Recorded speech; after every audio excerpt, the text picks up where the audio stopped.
Hello दोस्तों, मैं सचिन अरोड़ा एक बार फिर से आप सभी का स्वागत करता हूं अरोड़ा एजुकेटर के इस ऑफिशियल प्लेटफॉर्म पे। So I hope you are doing great. आप सब बहुत बढ़िया होंगे। कंप्यूटर का लेवल एग्जाम में कैसा रहता है, इन क्वेश्चंस की मदद से आप समझ पाएंगे कि एग्जाम में एक्चुअली में जो क्वेश्चन बनते हैं, जो फ्रेम होंगी, वो किस प्रकार के फ्रेम होंगी, किस लेवल की स्टडी की आपको रिक्वायरमेंट है।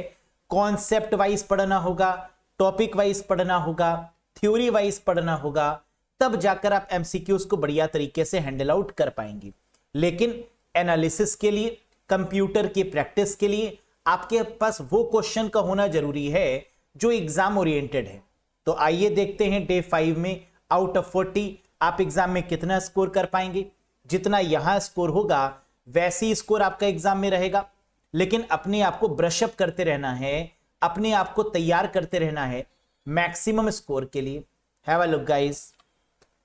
साथ ही साथ वो कैंडिडेट्स जो कि कंप्यूटर को लेकर सीरियस हैं और पार्ट ए और डोमेन में आप जानते हैं लेवल किस प्रकार का रहता है, बढ़िया टफ लेवल। लेकिन क्या पढ़ाई करके आप लेवल को आसान बनाते हैं? जी हां। जब आप पढ़ लेते हैं तो कहते हैं एग्जाम में बहुत बेसिक टू मॉडरेट आया, नहीं पढ़ते हैं तो कहते हैं टफ आया।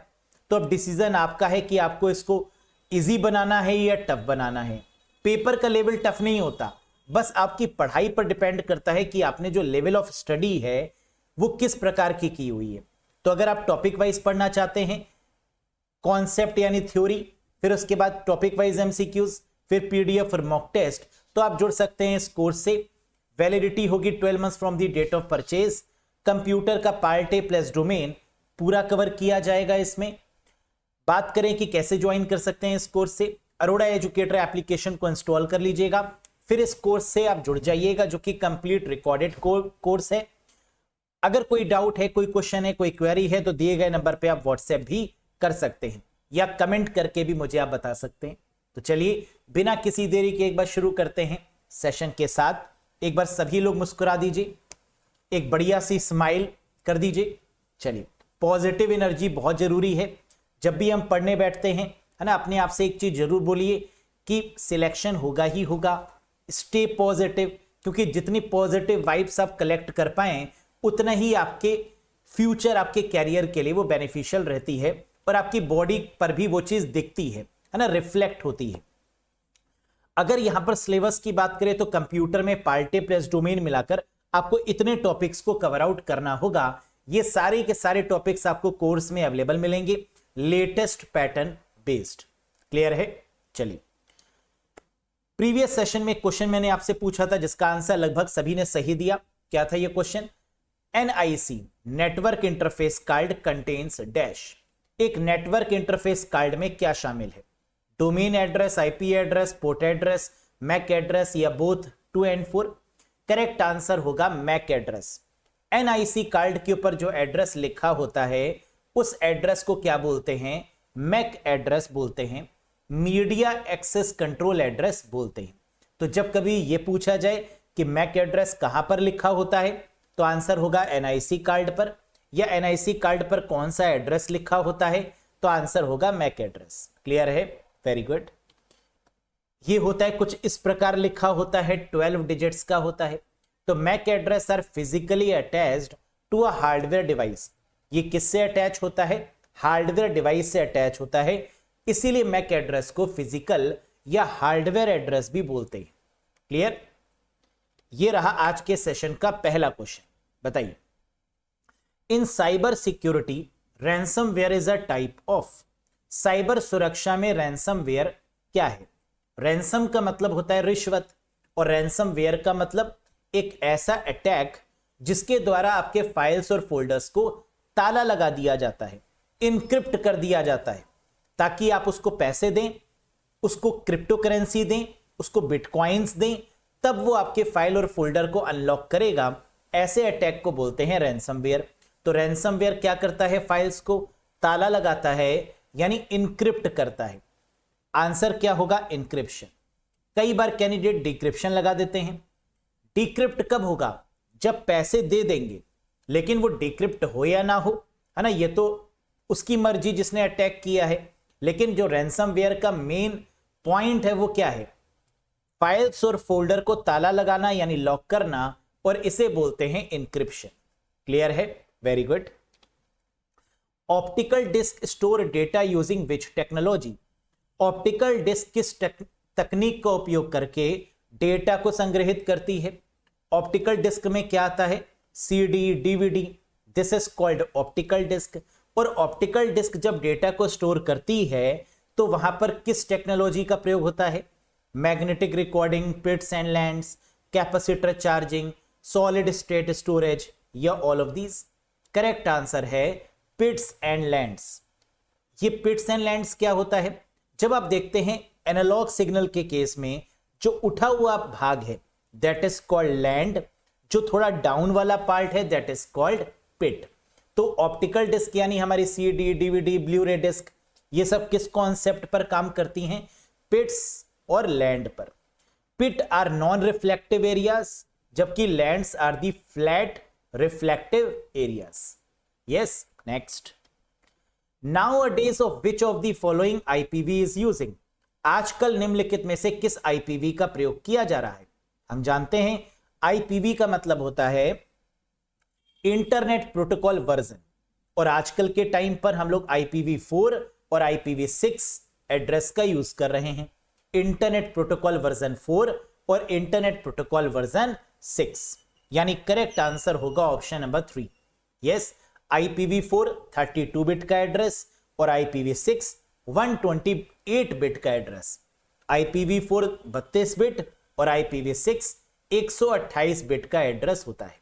Next. Which of the following keyboard shortcut is used for case change in MS Word? Microsoft word में केस बदलने के लिए निम्नलिखित में से किस शॉर्टकट की का प्रयोग करते हैं? आप जानते हैं चेंज केस का मतलब क्या होता है? अपर केस से लोअर केस से अपर केस, या फिर sentence case, capitalize each word, toggle case, ये सब चेंज केस होते हैं एमएस वर्ड में। और इसके लिए जो शॉर्टकट की है वो क्या है? Shift plus F3। क्या कहीं दिया हुआ है? Yes, option number first is the right one, shift plus F3। कितने टोटल चेंज केस होते हैं? 5। Sentence case, lower case, upper case, capitalize each word और toggle case. Next. The graphical representation of algorithm is called? Algorithm का चित्रमय प्रतिनिधित्व क्या कहलाता है? एल्गोरिथम का मतलब क्या होता है? जैसे अगर हम कोई भी काम शुरू करते हैं तो हम उसको लिख लेते हैं पहले, है ना। एल्गोरिथम का मतलब लाइन बाय लाइन, इंग्लिश में लिखा गई lines, that is called algorithm. जैसे अगर हमें एक चाय बनानी है या कॉफी, तो हम उसके प्रोसेस को स्टेप बाय स्टेप लिख लेंगे कि पहले स्टेप में ये करेंगे, फिर ये करेंगे, फिर ये करेंगे, फिर ये करेंगे। इसे बोलते हैं एल्गोरिथम। लेकिन इसका ग्राफिकल रिप्रेजेंटेशन क्या होता है? फ्लो चार्ट होता है। Very good. So the correct answer is option number 1, flow chart, है ना। कुछ इस प्रकार होता है जहां अलग अलग सिंबल्स का यूज किया जाता है, that is called flow chart. Next. Dash displays a list of utility configure the computer system and install software and hardware. कह रहे डैश उपयोगिता की एक सूची प्रदर्शित करता है जो कंप्यूटर सिस्टम को कॉन्फ़िगर करता है और सॉफ्टवेयर और हार्डवेयर को स्थापित करता है। जो भी हम हार्डवेयर या सॉफ्टवेयर इंस्टॉल करते हैं कंप्यूटर में, उसको मैनेज किसके थ्रू करते हैं? कंट्रोल पैनल के थ्रू। जो भी हम सॉफ्टवेयर इंस्टॉल करते हैं वो हमें कहां दिखेगा? कंट्रोल पैनल के थ्रू दिखेगा। या फिर अनइंस्टॉल करना होगा तो भी तो कंट्रोल पैनल के थ्रू प्रोग्राम्स में जाएंगे और फिर वहां जाके उसको अनइंस्टॉल कर पाएंगे। तो करेक्ट आंसर क्या है दोस्तों? That is the control panel. Clear है? Display a list of utility, answer क्या होगा? कंट्रोल पैनल होगा। Next. Which among the following generation of computer use the technology of transistor for the first time?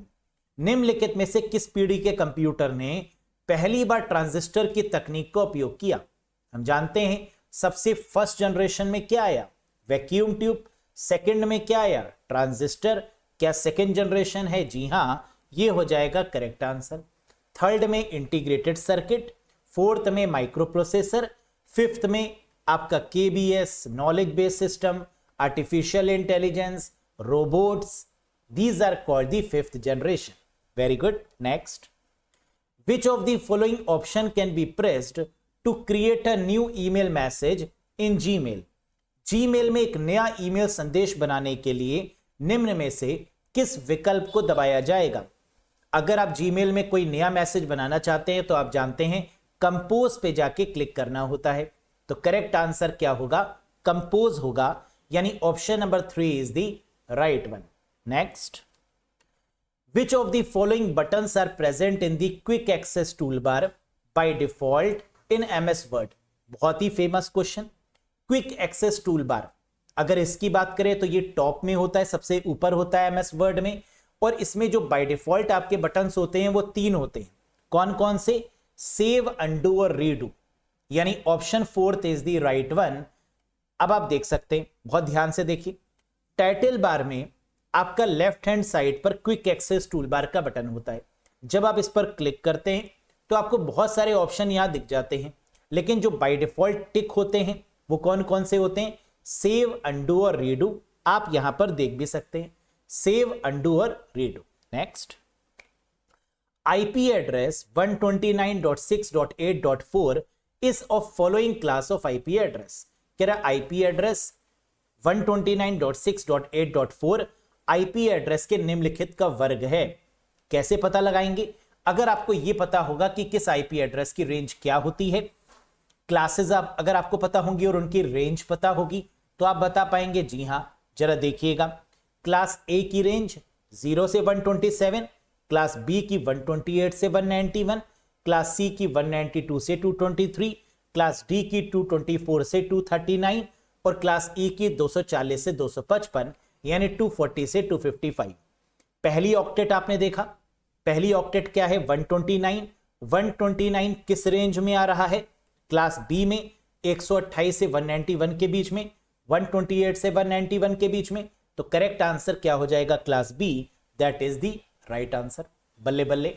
Next, which of these MS Office product is an upgrade of Microsoft Skype for business? इनमें से कौन सा MS office का उत्पाद Microsoft के Skype for business का upgrade version है? जानते हैं आप, एमएस माइक्रोसॉफ्ट का स्काइप जो था, इसका यूज हम लोग क्यों करते थे? बिल्कुल सही, वीडियो कॉन्फ्रेंसिंग पर्पस के लिए। अब लेकिन माइक्रोसॉफ्ट स्काइप की जगह पर क्या कोई नया आ चुका है? हां, दैट इज कॉल्ड टीम, यानी Microsoft team is the right answer. तो अपग्रेड ऑफ माइक्रोसॉफ्ट स्काइप क्या हो जाएगा? टीम हो जाएगा। अगला देखिए, who is called the father of the internet? Founder, पापा, इंटरनेट के पापा कौन है? Vinton G Cerf, Ray Tomlinson, Charles Babbage, Alan Turing या नन ऑफ दीज? बताइएगा। Who is called the father या founder of the internet guys? बिल्कुल सही, बहुत सरल आंसर, बहुत ही सरल है ना, हलवा। इंटरनेट के पापा हैं Vinton G Surf. Surf Excel नहीं, विंटन ग्रे सर्फ हैं। यस, याद रख सकते हैं सर्फ एक्सेल से भी। तो correct answer is option number 1। नमस्कार अंकल जी, कैसे हैं आप? है ना, ये हैं इंटरनेट के पापा। रे टॉमलिंसन कौन है? जीमेल नहीं, ईमेल के founder, the founder of email, that is mister रे टॉमलिंसन। चार्ल्स बेबेज, इन्होंने क्या बनाया? Difference engine, analytical engine.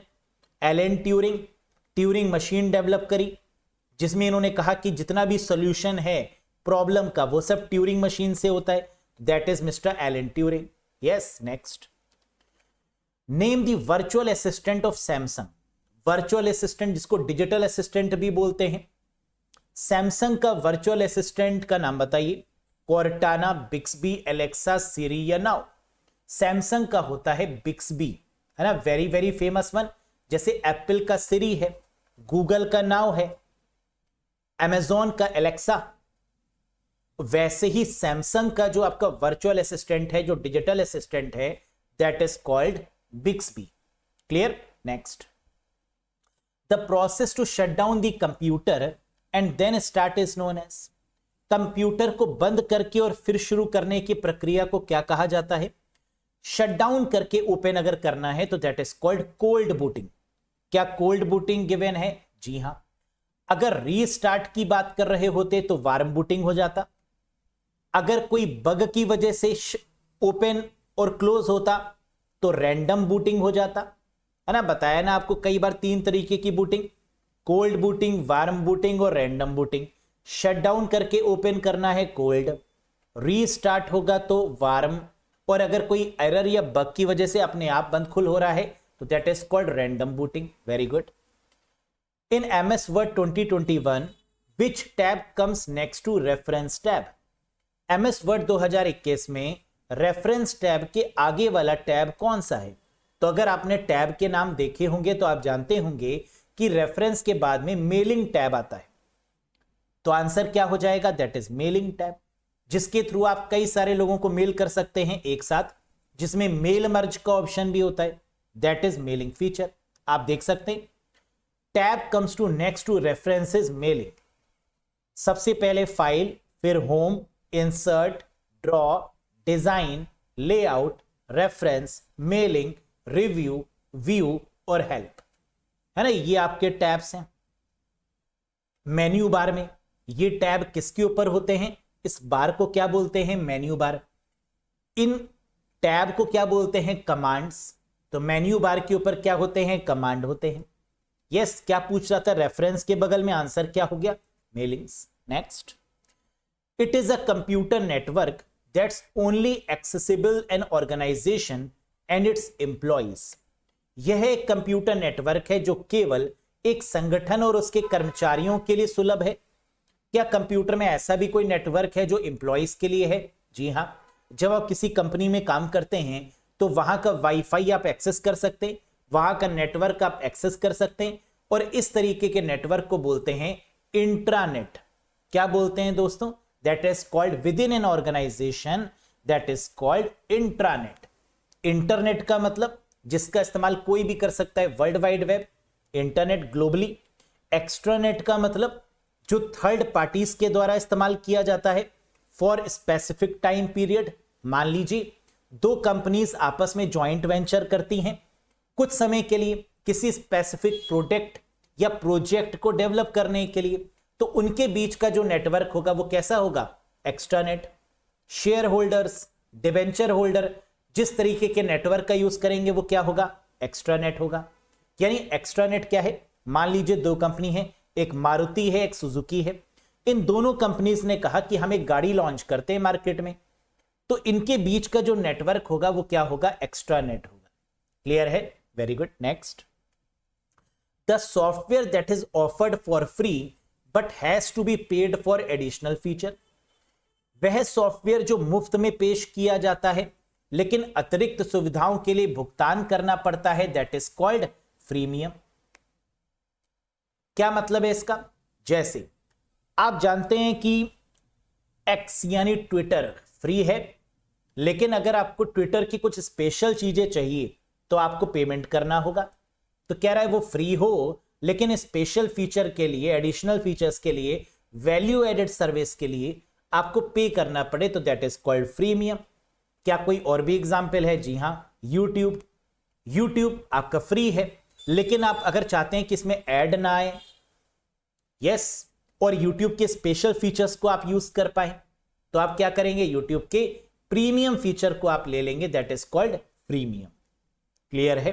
तो that is called free plus premium, that is freemium. Examples: WhatsApp, X यानी Twitter, YouTube, Telegram, Spotify, LinkedIn, ऐसे बहुत सारे platforms जो फ्री भी हैं और अपनी प्रीमियम सर्विसेज भी प्रोवाइड करते हैं। Next, a free open source software version of Netscape was the developed called. Netscape का एक मुक्त ओपन सोर्स सॉफ्टवेयर संस्करण डैश नाम से विकसित किया गया था। नाम बताइए। बिल्कुल सही। जब हम बात करते हैं नेटस्केप की तो इसके द्वारा ब्राउजर डेवलप किया गया था जिसका नाम है मोजिला फायरफॉक्स। क्या कहीं गिवन है? जी हां, option number 4 is the right one. अगर एग्जाम में ये पूछें कि पहला ओपन सोर्स ब्राउजर कौन सा था तो भी आंसर होगा मोजिला फायरफॉक्स। किस कंपनी ने डेवलप किया था? नेटस्केप ऑर्गेनाइजेशन के द्वारा डेवलप किया गया, that is called Mozilla Firefox. Clear? Next, by how many way या ways you can start slide show in MS PowerPoint 2019। MS PowerPoint 2019 या किसी भी वर्जन में है ना, 2019 हो, 21 हो, 24 हो, कोई भी वर्जन हो, आप कितने तरीकों से स्लाइड शो को शुरू कर सकते हैं बताइए जल्दी से। स्लाइड शो को शुरू करने के जो तरीके हैं वो 3 हैं जो कि बहुत फेमस हैं। कौन कौन से? फ्रॉम बिगिनिंग, एक तो आप F5 करते हैं तो बिगिनिंग से शुरू हो जाएगा, शिफ्ट के साथ F5 करते हैं तो करंट स्लाइड से शुरू हो जाएगा, और अगर आपको कस्टमाइज करना है अपने अकॉर्डिंग तो कस्टमाइज स्लाइड शो भी कर सकते हैं। तो आंसर क्या हो गया? 3 ways, from beginning, from current slide और फ्रॉम कस्टमाइज्ड।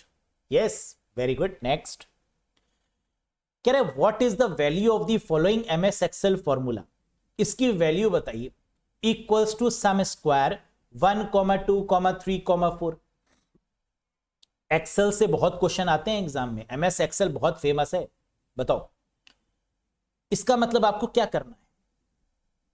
स्क्वायर करना है फिर सम कर देना है, यानी 1 का स्क्वायर प्लस 2 का स्क्वायर प्लस 3 का स्क्वायर प्लस 4 का स्क्वायर, यही तो होगा। तो 1 का स्क्वायर 1, 2 का स्क्वायर 4, 3 का स्क्वायर 9, 4 का स्क्वायर 16, प्लस करेंगे क्या आएगा? 30। That is the correct answer. Clear? तो क्वेश्चन आसान है, लेकिन आपको पता होना चाहिए, एक बार आपने किया हुआ हो तभी एग्जाम में बहुत जल्दी आप कर पाएंगे, है ना, वरना एग्जाम में कंफ्यूज हो जाते हैं, क्योंकि टेंशन भी होती है ना एग्जाम में, तो वहां सरल चीज भी टफ लगने लगती। Yes. Next, which of the following CPU register is used to store data and intermediate result produced by the ALU। निम्नलिखित में से कौन सा CPU रजिस्टर ALU द्वारा उत्पादित डेटा और मध्यवर्ती परिणामों को संग्रहित करने के लिए उपयोग किया जाता है? CPU में जो रिजल्ट होता है, जैसे 1 + 2 = 3, ये रिजल्ट है ना, ये कहां स्टोर होगा? रजिस्टर में। और वो रजिस्टर किस नाम से जाना जाता है? Accumulator register.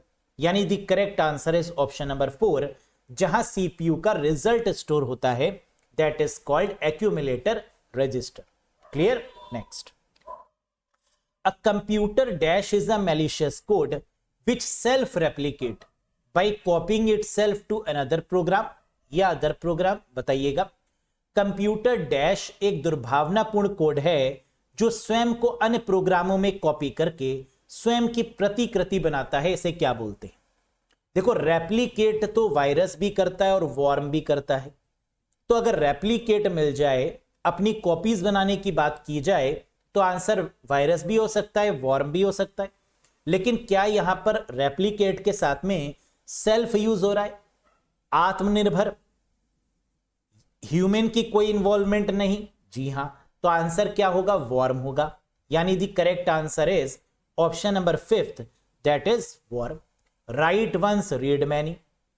और अगर लिखा होता कि replicate by human intervention, human की इन्वॉल्वमेंट की वजह से वो रेप्लिकेट कर पा रहा है, तो आंसर वायरस हो जाता।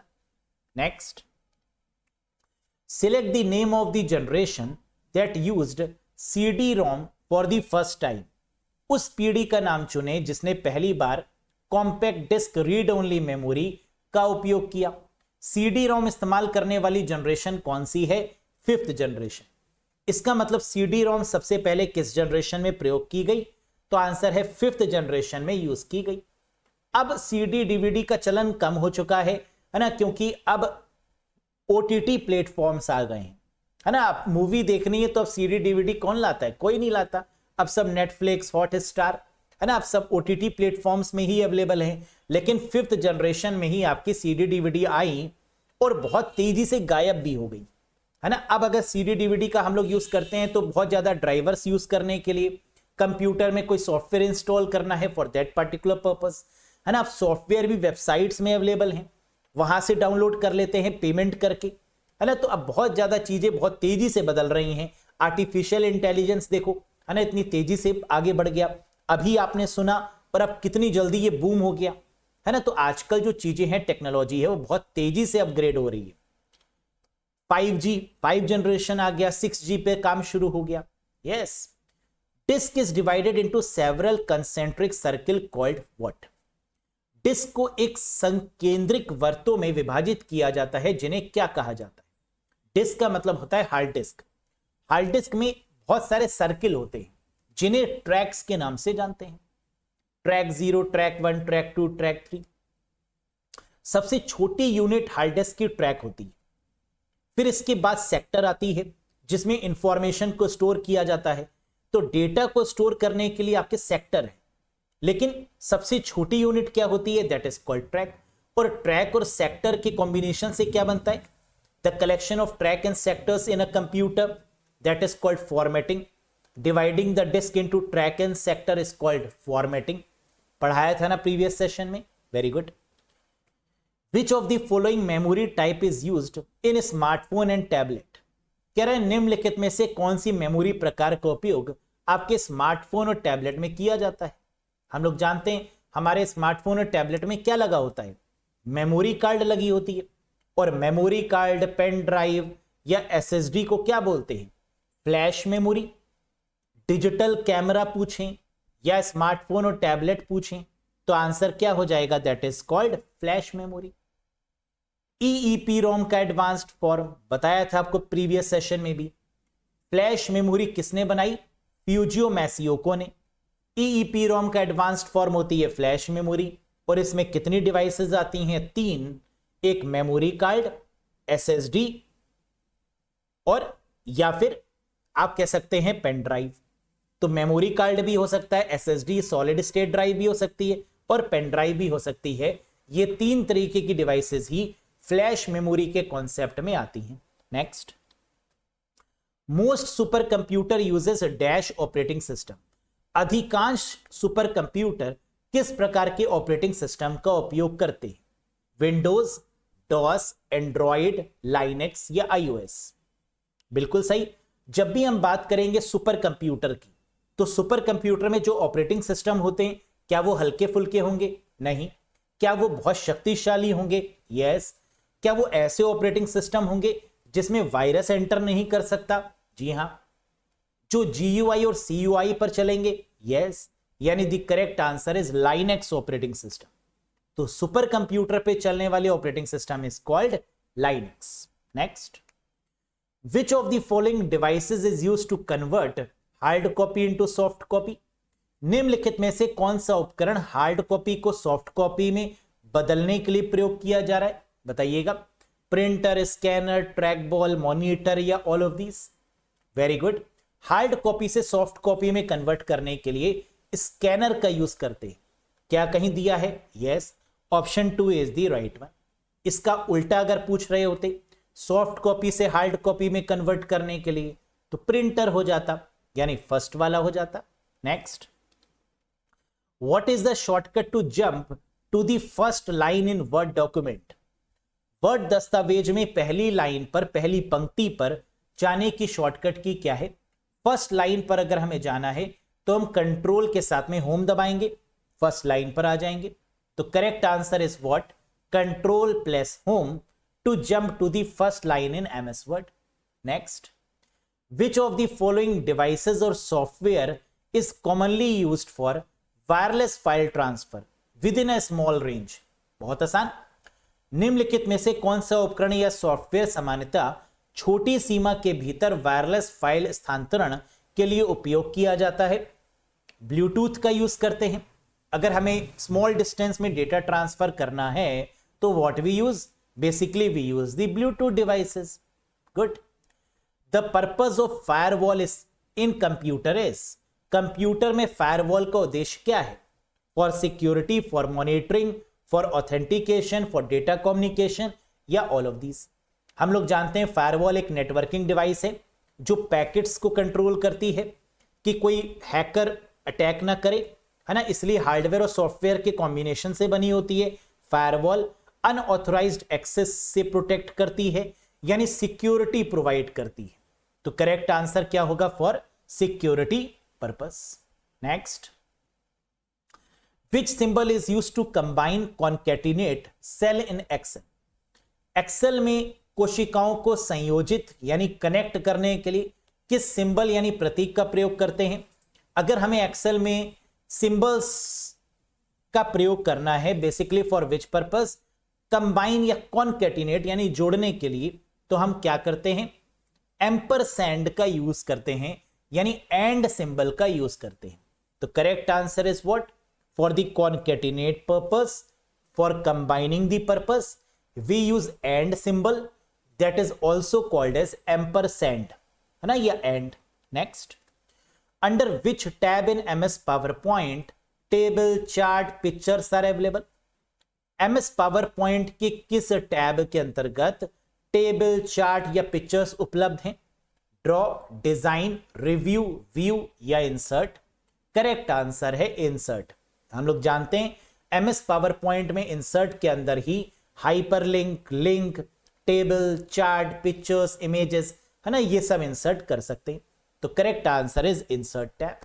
Next, dash is the rectangular area used to display the information and run programs on computer screen.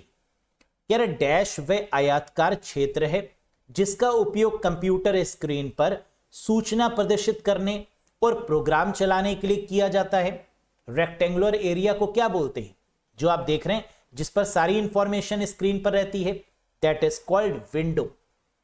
Window बोलते हैं ना, विंडोज ऑपरेटिंग सिस्टम, सारे आइकन किसके ऊपर है? इसी के ऊपर है। तो that is what we called a rectangular area used to display the information and run software. इसी के ऊपर ही सॉफ्टवेयर रन करते हैं स्क्रीन पर, that is called Windows. Next, Apple AI is called. अभी हम लोगों ने स्टार्टिंग में सैमसंग का आर्टिफिशियल इंटेलिजेंस या सैमसंग का डिजिटल असिस्टेंट पढ़ा था, बिक्सबी, है ना, याद आया? एप्पल का आर्टिफिशियल इंटेलिजेंस क्या है? बहुत आसान, दैट इज सिरी। आपकी पार की नजर और Nirma super. The correct answer is Siri, यानी option number 4 is the right one. Apple के केस में किसका यूज होता है? सिरी का यूज होता है। माइक्रोसॉफ्ट का क्या है? कॉर्टाना। अमेजॉन का क्या हो गया? एलेक्सा। गूगल का गूगल असिस्टेंट। ठीक, चैट जीपीटी तो आप लोग जानते ही हैं। Next, when working with MS word in Windows a current file is loaded into. Windows में माइक्रोसॉफ्ट वर्ड के साथ काम करते समय एक मौजूदा फाइल को डैश में लोड किया जाता है। कह रहा है जब हम काम कर रहे होते हैं किसी प्लेटफॉर्म पर, जैसे एमएस वर्ड है, एक्सेल है, पावर पॉइंट है, तो उस समय करंट फाइल कहां पर लोड होती है? रैम में, रोम में, कैशे में, बफर में या फ्लैश मेमोरी में? The correct answer is in RAM. यानी जिस समय आप कोई गेम खेल रहे होते या कोई मूवी देख रहे होते तो उस समय वो गेम और मूवी कहां पर लोड होती है? रैंडम एक्सेस मेमोरी में, टेम्परेरी पर्पस पे। तो that is what we call RAM. और रैम का साइज क्या होता है? लिमिटेड। वर्चुअल मेमोरी का कॉन्सेप्ट, अगर रैम का साइज कम है तो वर्चुअल मेमोरी की मदद से क्या होता है? रैम उधार मांग लेती है स्पेस।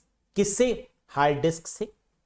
यस, बताया था ना प्रीवियस सेशन में आपको। Very good. Next, in six computer architecture I stands for. Computer के आर्किटेक्चर मेनली दो तरीके के होते हैं, एक रिस्क और एक सिस्क। रिस्क का मतलब रिड्यूस्ड इंस्ट्रक्शन सेट कंप्यूटर और सिस्क का मतलब कॉम्प्लेक्स इंस्ट्रक्शन सेट कंप्यूटर। तो यहां पर आई का मतलब क्या है? इंस्ट्रक्शन, यानी the correct answer is option number 4, complex instruction set computer. Next, convert 15 to binary number, है ना, ऐसे भी क्वेश्चन आते हैं, बहुत सिंपल है, लेकिन कैंडिडेट कंफ्यूज हो जाते हैं जल्दी में। बताओ 15 का बाइनरी संख्या में अगर बदलेंगे तो क्या होगा? ये 15 क्या है, 15 क्या है? डेसिमल है। और इसको अगर बाइनरी में कन्वर्ट करना होगा तो आप क्या करेंगे? 1 2 4 8, है ना, इस तरीके से लिखेंगे सबसे पहले। ये कैसे आया? 2 की पावर 0, 2 की पावर 1, 2 की पावर 2, 2 की पावर 3। 16 क्यों नहीं लिखा?